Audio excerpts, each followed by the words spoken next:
جی ناظرین، بریک کے بعد آپ کو خوش آمدید کہتے ہیں۔ پاکستان کرکٹ بورڈ کو چیئرمین کی تلاش ہے اور موجودہ چیئرمین احسان مانی صاحب 3 سال مکمل کر رہے ہیں، اور اطلاع یہی ہے کہ وزیر اعظم عمران خان صاحب جو ہیں وہ چاہتے ہیں کہ وہ عہدے پر برقرار رہیں، لیکن ساتھ ہی رمیز راجہ صاحب جو مایہ ناز کرکٹر ہیں، کمنٹریٹر ہیں، چیف ایگزیکٹو بھی رہے ہیں پاکستان کرکٹ بورڈ کے، ان کا نام بھی لیا جا رہا ہے۔ دونوں افراد سے ملاقاتیں بھی وزیر اعظم صاحب نے کی ہیں، اور لیکن لوگ تو رمیز راجہ صاحب کو مبارکبادیں بھی دے رہے ہیں کہ وہ کرکٹ بورڈ کے چیئرمین ہوں گے، لیکن حتمی فیصلہ وزیر اعظم صاحب نے کرنا ہے۔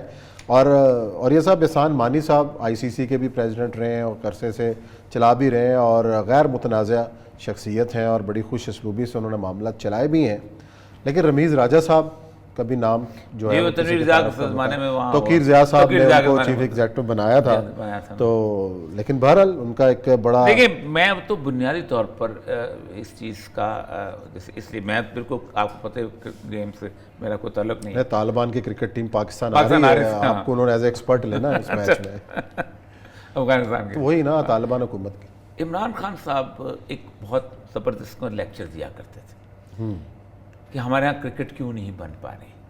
ہمارے یہاں کرکٹ اس لیے نہیں بن پا رہی کہ پورے ملک کے اندر ہم نے کوئی ایسا سسٹم ہی نہیں بنایا جہاں سے لوگ اٹھ کے آئیں، کرکٹ کھیلیں، سب کچھ کریں، عام آدمی آئے۔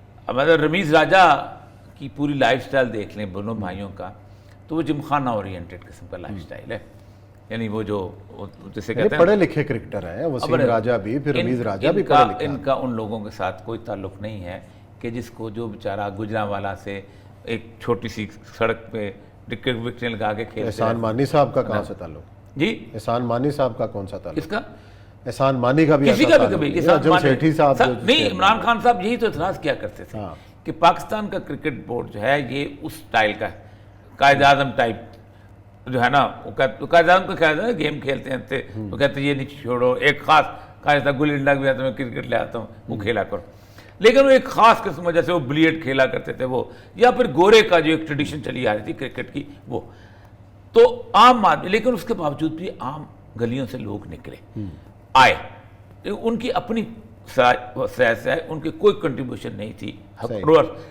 ہم ضلعوں میں رہے ہیں، ہمیں پتہ ہے کہ اسٹیڈیم کے پاس پیسہ ہی نہیں ہوتا تھا، ایک بندہ لگایا ہوتا تھا اسپورٹس کا افسر جو ہوتا ہے ڈسٹرکٹ اسپورٹس افسر، اس بیچارے کے پاس اپنی چائے پلانے کے پیسے نہیں ہوتے تھے۔ ٹیمیں بنتی تھیں، وہ ٹیمیں چندہ اکٹھی کرتی تھیں، ایک ایسوسیشن بنتی تھی، اس کے وہ الیکشن کرایا کرتے تھے، وہ الیکشن میں لڑائی ہو جاتی کرتی تھی، ادھر سے پیسے کھا ادھر سے یہ کر وہ کر، یہ چلتا تھا۔ پاکستان میں سپورٹس کے حساب سے کسی قسم کی کوئی کنٹریبیوشن نہیں، بڑا شاندار قسم کا آپ قذافی اسٹیڈیم بنا لیں ڈیٹس انف، یا کوئی اور کو آپ کو مل جاتے۔ اصل مسئلہ یہ ہے کہ رمیز راجہ سے لانے سے پہلے، احسان مانی سے لانے سے پہلے آپ نے اس نیٹ ورک بنانے کے لیے کیا کام کیا؟ کیونکہ عمران خان سے زیادہ گراس روٹ لیول پہ کیا ہوا؟ عمران خان سے زیادہ کرکٹ کو کوئی نہیں جانتا اور نہ جان سکتا، سچی بات ہے۔ ایک بندہ ایسی ہے نا کہ محمد علی قلعے کو امریکن پریزیڈنٹ بنا دے جائے تو اس سے زیادہ باکسنگ کا کون جانتا ہوتا، اور وہ باکسنگ کو باقاعدہ حساب سے بلٹ اپ کرے گا۔ یہ جو تبدیلی ہے، خواہ احسان مانی آئے خواہ رمیز راجہ آئے، یہ تبدیلی ایسی لگ رہی ہے کہ جیسے پورے پاکستان میں ایک روٹین کی تبدیلی ہے۔ نواز شریف ہوتا وہ بھی یہی کرتا، زرداری ہوتا وہ بھی یہی کرتا، اس نے بٹ صاحب کو رکھ لیا تھا، انہوں نے نجم سیٹھی کو رکھ لیا۔ اچھا، نجم سیٹھی جو تھا چونکہ بیسیکلی وہ خبروں میں رہنے کا عادی تھا تو اس نے پی ایس ایل کر، یہ کر وہ کر۔ نہیں، کریڈٹ تو ہے نجم سیٹھی صاحب کا کہ پاکستان کے اندر کرکٹ واپس لانے کے لیے کام کیا، ٹیلنٹ لیا وہ بہت، یہ ان کے ہاں اس کے ہاں ہے۔ لیکن اس اب صورتحال یہ ہے کہ اس وقت کرونا کو دے دیں، جس کو مرضی بلیم کر دیں، اس کے باوجود بھی کرکٹ جو ہے ارسٹوکریسی سے آگے نہیں نکل سکے۔ اب اگر میں یہ کہوں کہ افغانستان میں جو ٹیم بنی ہے، جو بھی کہیں، اگر 20 سال کی امریکہ کی کوئی کنٹریبیوشن ہے تو افغان ٹیم ہے، کہ افغانستان میں کرکٹ کا کوئی رواج نہیں تھا۔ میں نے پٹھان کو کبھی کرکٹ کھیلتے نہیں دیکھا، نہیں سارے ادھر آ کے کھیلتے تھے، آپ کی یہ پشاور کی ٹیم سے جو بھی تھا یہاں سے اٹھ کے گئے تھے، کبیر خان وغیرہ جو ہے سارے کوچ، لیکن وہ انہوں نے بنائی نا اس کو ٹیم کو، اس ٹیم کو اس قابل بنایا کہ وہ کسی نہ کسی حد تک وہ بیچ میں سامنے آ گئے۔ مسئلہ سارا یہ ہے کہ آپ نے پاکستان کے اندر it's not only the cricket, آپ نے پاکستان کی سپورٹس کی صورتحال یہ کر دی ہے کہ اس سے کمزور اولمپک ہمارا کبھی بھی ڈیلیگیشن نہیں گیا، تاریخ میں کبھی نہیں گیا۔ ہم کہیں نہ کہیں کسی نہ کسی ہاکی آؤٹ ہے، ہاکی ہاکی ہماری آؤٹ ہے. ہم بچپن میں صرف دیکھتے ہی ہاکی ہوتے تھے, کوالیفائی نہیں کر سکے, یہ حال ہے ہمارا. اچھا پھر ہمارے سے بزرگ جو والدین ہوتے تھے وہ کہتے ہیں ہم فٹ بال دیکھا کرتے تھے. مجھے یاد ہے اچھی طرح ہمارے وہاں کوئٹہ کے اندر وہ جو فٹ بالر فٹ بال کا بھی حال دیکھ لیں کہ ہم فیفا سے باہر ہیں, فیفا سے باہر ہیں, لڑائی اپنے آپس میں اتنی لڑی ہیں, اس سے بھی فیفا سے بھی باہر ہیں, اس سے اولمپک سے بھی باہر, اولمپک سے بھی باہر ہیں. ہر چیز انڈیویجول لیول کے اوپر ہم سارا کچھ کرتے ہیں. وہ جو بچہ باکسنگ کا آیا تھا, ہم نے وہاں انٹرویو بھی کیا تھا, اپنے پیسے خرچ کر کے وہ گیا ہے. کوئی کسی کی سرپرستی نہیں ہے. اور ایک بات یہ بات ہے کہ اسپورٹس یہ ترقی تو ہم نے کی ہے کہ 16 سال سے جنرل عارف صاحب کو ہم نے بٹھایا ہوا ہے اولمپک ایسوسی ایشن کے اندر, ان کے خلاف بھی آوازیں اٹھ رہی ہیں, خدا کے لیے بس کرو جی. رسول اللہ صلی اللہ علیہ وسلم نے کچھ چیزیں جو آپ نے خاص طور پہ کی ہیں, اس زمانے کی ہر سپورٹس, آپ نے سوئمنگ کی, آپ نے رائڈنگ کی, ٹھیک ہے, آپ خود بتایا کہ یہ مطلب یہ وہ چیزیں ہیں. اور تلوار بازی, اور اس کو اس زمانے میں یہی ہوتا تھا کہ تلوار بازی اور نیزہ اور سارا کچھ, یہ آپ نے اپنی سنت میں شامل کیا. اس لیے شامل کیا کہ ایک ہیلتھی ایکٹیویٹی تھی. آپ مجھے یہ بتائیں کہ آپ کا سب سے کمزور ترین جو محکمہ ہوتا ہے وہ سپورٹس کا محکمہ ہوتا ہے, جس کو دفتر تک نہیں ملتا. تو آپ نے کیا کیا اب تک؟ کچھ بھی نہیں. نہیں, وزیر اعظم صاحب کا بیان آیا تھا کہ جناب ابھی ملک کی معیشت کو ٹھیک کرنے میں 3 سال لگے, 2 سال جو باقی ہے میں سپورٹس پہ لگاؤں گا. اب وہ دیکھیں کب وہ نظر کرم کرتے ہیں اور ہاکی کو کس طرح واپس عروج کی طرف لاتے ہیں. ہمارا اسکواش جس میں ہمارا شاندار ماضی ہے اس کا کیا حال ہوتا ہے. کرکٹ ٹیم جو ہے مطلب وہی کہتا ہوں نا کہ ہم سمیع اللہ کا مجسمہ لگاتے ہیں, وہ گیند اور ہاکی لے کے کوئی دوڑ جاتا ہے, اس کے لیے کیمرے لگانے پڑتے ہیں. میں اس پہ دیکھیں میری بات سے عثمان صاحب, سب سے بڑی بات یہ ہے کہ تقریباً 60-70 سال ہم مجسموں سے دور گزرے ہیں. گنگا رام کا مجسمہ ہوتا ہم نے اندر رکھ دیا, ملکہ وکٹوریہ کا مجسمہ تھا ہم نے اندر رکھ دیا, لارنس کا مجسمہ تھا ہم نے اندر رکھ دیا. یہ ہم آہستہ آہستہ لوگوں کو عادی بنانے کے چکر میں کہ ہم مجسمہ, وہ بھائی میری بات سنو, تم تھوڑی دیر کے لیے یہ کیوں نہیں سوچ سکتے ہو کہ رسول اللہ صلی اللہ علیہ وسلم نے منع کیا ہے؟ تم کیوں ایک ایسی بات کرتے ہو جس کے لیے پوری امت سمجھتی ہے کہ یہ غلط ہے؟ اب سمیع اللہ کو تو نہیں, اسے تو مجسمے کے سامنے احتجاج کر رہے ہیں. اب تصویر لگاؤ, ہم اب تصویر پہ فتوے بھی آ گئے ہیں, بنتے بھی, بڑا بڑا پوسٹر لگاؤ جو مرضی. ایک تو مجھے آج تک ویسے مجسمے کی سمجھ نہیں آئی کہ پاکستان نے, میں نے کوئی ڈھنگ کا مجسمہ بنتے نہیں دیکھا. میں کوئٹہ گیا ہوا تھا, کوئٹہ میں انہوں نے سیکریٹریٹ کے سامنے عیدی کا مجسمہ لگایا ہوا ہے. دور سے لگتا ہے کوئی عجیب و غریب کے ساتھ کوئی بھیک منگو فقیر سا, ایسا اس نے شاندار مجسمہ بنایا نا, تباہ. اچھا, یہ سابق چیئرمین ہے پاکستان کرکٹ بورڈ کے خالد محمود صاحب, انہوں نے ہمیں جوائن کیا. السلام علیکم خالد صاحب. جی وعلیکم السلام. خالد صاحب, ہم ذکر کر رہے ہیں احسان مانی صاحب اور ورسز جو ہیں رمیز راجہ صاحب. موجودہ حالات کے اندر آپ نے احسان مانی صاحب کی بھی کارکردگی کو دیکھا ہے, رمیز راجہ صاحب پہلے بھی چیف ایگزیکٹو رہے ہیں کرکٹ بورڈ کے. اس صورتحال کے اندر جو ہماری ٹیم کا جو حال ہے, اس کو کس طریقے سے دوبارہ اوپر اٹھایا جا سکتا ہے اور کون بہتر ہو سکتا ہے بطور چیئرمین؟ فیصلہ تو عمران خان صاحب کا ہوگا حتمی, لیکن ان حالات کے اندر آپ کی رائے کیا ہے کہ بطور چیئرمین کون بہتر سرو کر سکتا ہے؟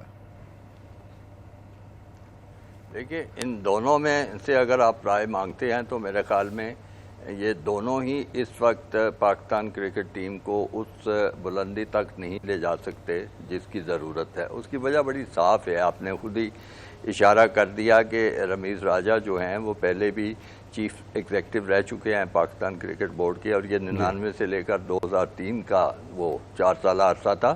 توقیر ضیاء صاحب کے دور, پاکستان ٹیم کی توقیر ضیاء صاحب کے دور کا اور بدترین کارکردگی تھی اس کرکٹ بورڈ کی, اس لحاظ سے کہ پاکستان کی ٹیم جو تھی پہلے 2-3 میچوں میں سے باہر ہو گئی تھی. یعنی 2003 میں بہت ہی خراب سارا سلسلہ تھا. اور ٹھیک ہے, رمیز راجہ بڑے اچھے انسان ہیں, بڑے اچھے کرکٹر ہیں, لیکن یہ وہ لوگ ہیں جو بڑی ایک پریویلیجڈ کلاس سے تعلق رکھتے ہیں. انہوں نے اپنی ساری کرکٹ ایچسن کالج میں کھیلی ہے, ایچسن کالج میں کھیلی ہے, لاہور جمخانہ میں کھیلی ہے.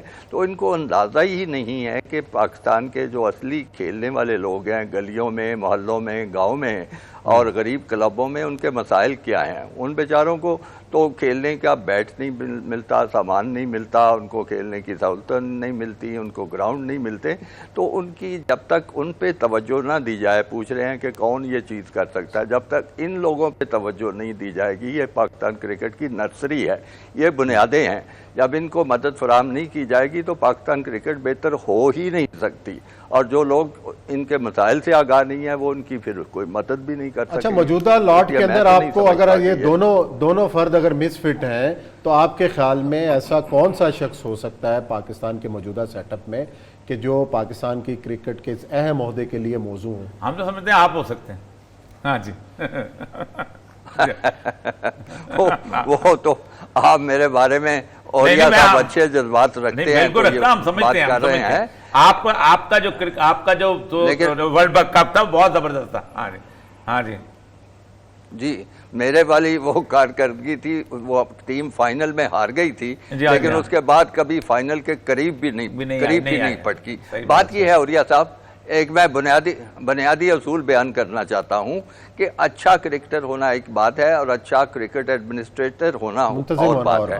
یہاں پاکستان میں یہ رواج، جی، منتظم ہونا اور بات ہے، پاکستان میں یہ رواج ہے کہ جو کھلاڑی ہیں وہ بھی خواہش مند ہوتے ہیں کہ وہ کرکٹ بورڈ کی سربراہی کریں، اور میں اس سے لوگوں کو سمجھانے کے لیے بات کرتا ہوں کہ اگر اچھا کرکٹر ہی سربراہ ہونا چاہیے تو پھر ویسٹ انڈیز میں سر گارفیلڈ سوبرز کو ہونا چاہیے، ویوین رچرڈز کو ہونا چاہیے، انگلینڈ میں ایئن بوتھم کو ہونا چاہیے، دوسرے ملکوں میں اچھے کھلاڑی ہیں، وہاں کبھی یہ سوچا بھی نہیں جاتا۔ وجہ یہ ہے کہ کرکٹ کا انتظام کرنا جو ہے اس میں ایک توازن چاہیے، اس میں ایک ویژن چاہیے، اس میں سارے معاملات کی خبر ہونی چاہیے، تو میں یہ نہیں سمجھتا کوئی کھلاڑی بھی جو وہ نہیں یہ کام کر سکتا، یہ جو پرانے۔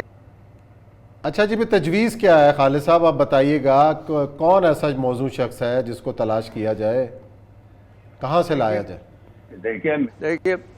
دیکھیں میرے ذمہ تو یہ کام نہیں ڈالا گیا کہ میں یہ تلاش کرنے نکلتا، میں ایک اپنی رائے تو رائے ہوتی اور ہے نا، اپنا ایک مشورہ رائے کس قسم کا آدمی، کس رائے تو ہو سکتی ہے نا آپ کی کہ جو آپ کسی کھلاڑی کو بنانے کی ضرورت نہیں ہے، کسی کھلاڑی کو بنانے کی ضرورت نہیں ہے، جو پاکستان کرکٹ بورڈ سے وابستہ رہے ہیں پچھلے دور میں لوگ بہت سارے ہیں، ایک لمبی فہرست ہے ان کی وابستگی دیکھے، انہوں نے اپنے دور میں کیا کام کیے ہیں، تو ان میں سے جس کو چاہے بنا دے۔ ٹھیک ہے، صحیح بات ہے۔ اچھا یہ مجھے بتائیے گا اپنا کہ ہمیں آپ سے آنے سے پہلے ہم ڈسکس کر رہے تھے کہ عمران خان صاحب بڑی لمبی تقریریں کیا کرتے تھے کہ یہ نرسری جو ہے اس کے ذریعے یہ کریں گے، وہ کریں گے، فلاں۔ آپ کیا سمجھتے ہیں کہ اس 3 سالوں کے اندر انہوں نے کرکٹ کے طرف کو توجہ کا ایک کیسے قطرہ بھی دیا ہے؟ بالکل نہیں دیا۔ میں چونکہ آپ کے پروگرام کا وقت کم ہے، 3 بنیادیں ہیں کرکٹ کی، جن کی طرف توجہ اگر نہ دی جائے تو کرکٹ بہتر ہونا تو ایک طرف رہ گیا، کرکٹ برباد ہو جائے گی۔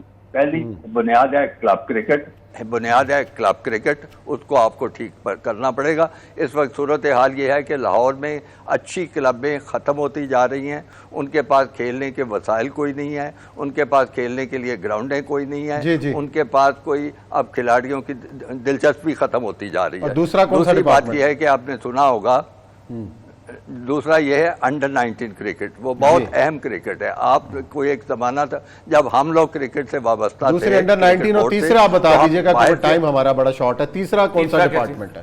جی، تیسرا ڈومیسٹک کرکٹ ہے اور اس کے فرسٹ کلاس کھیلنے والے کھلاڑی ہیں، اور جو ڈپارٹمنٹ کرکٹ ختم کر دی گئی وہ بہت بڑا مسئلہ رہا ہے، وہ بہت بڑا مسئلہ ہے، اس کی وجہ سے لوگوں میں بددلی پھیلی ہے، کھلاڑیوں میں مایوسی ٹیکسی پھیلی چلا رہے ہیں، ہے، ویگنیں چلا کے اپنا روزگار کما رہے ہیں، اور لوگ وہ کرکٹ کو بھی چھوڑ گئے ہیں۔ جی، اگر یہی حال تھا تو آپ بڑی جلدی کرکٹ کا حال بالکل ہاکی جیسا ہو۔